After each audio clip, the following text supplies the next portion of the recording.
Friends, hindi ka dumadaan sa pagsubok kasi huminto na yung pagmamahal ng Diyos.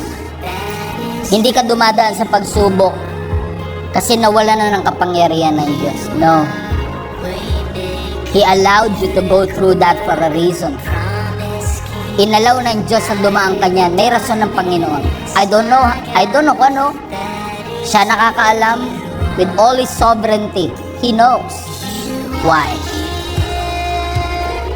But sometimes God will allow us that.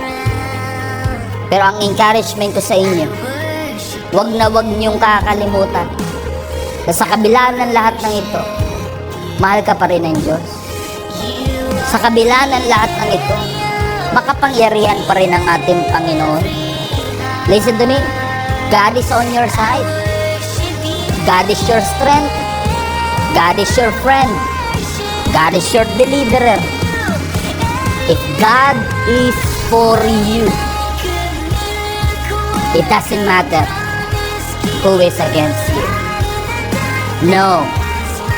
In all these things, in all these sufferings and challenges, we are more than conquerors through Him who loves us.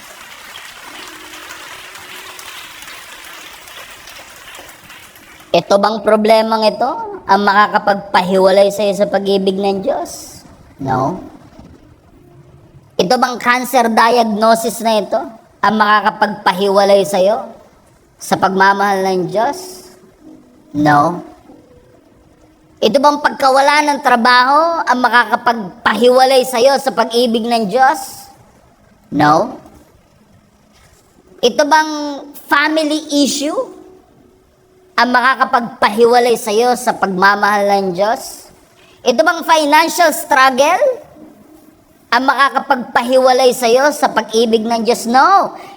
In all these things, we are more than conquerors through Him who loves us so much. Do not allow the circumstances in your life to deny the fact that God still loves you no matter what. Huwag mong hayaan na nalasunin ng mga pangyayari sa ating buhay yung katotohanan na mahal ka pa rin ng Panginoon kahit ano bang mangyari. Hindi ka nakalimutan ng Diyos. Hindi ka inabandona ng Panginoon. May malasakit pa rin ng Panginoon sa bawat isa sa atin. Kahit nagkasakit tayo, mahal tayo ng Diyos.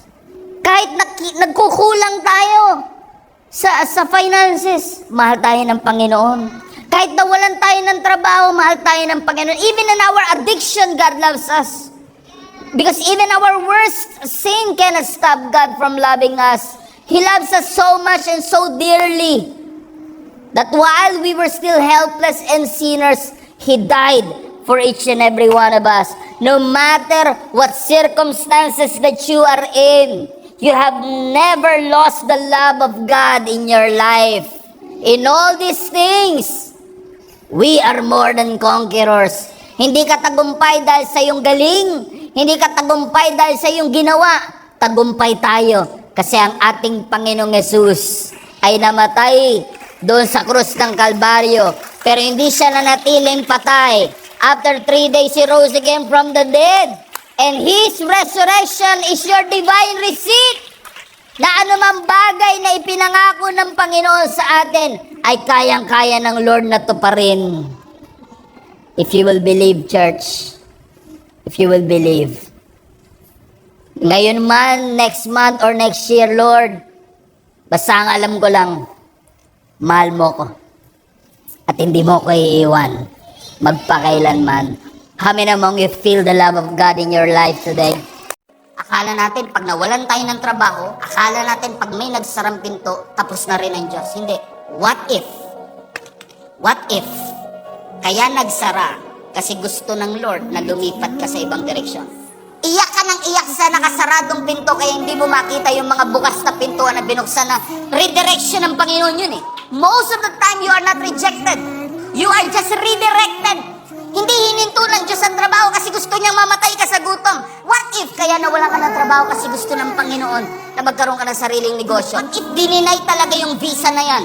Nakatakot-takot ang prayer mo, nag-deny ka sa visa kasi gusto kang protection na ng Panginoon. What if natapos yung relationship na toxic naman in the first place? Kasi gusto ng Panginoon na iligtas ka sa isang kapahamakan. Rejection is God's protection. Rejection is God's redirection. Rejection is God's correction. Yung Kirit Rabin, naging source of income mo, naging source of food mo for many seasons. But that season is over. God is not letting you down. He is setting you up. Sinasara ng Panginoon ang Kirit Rabin na nagpala sa iyo before. God is opening a new door of opportunity to bring you to places that you've never expected na pagdadala sa iyo ng Panginoon. Give Him some praise for every rejection, for every cancellation that we have been experiencing. When God closed the door, there is more.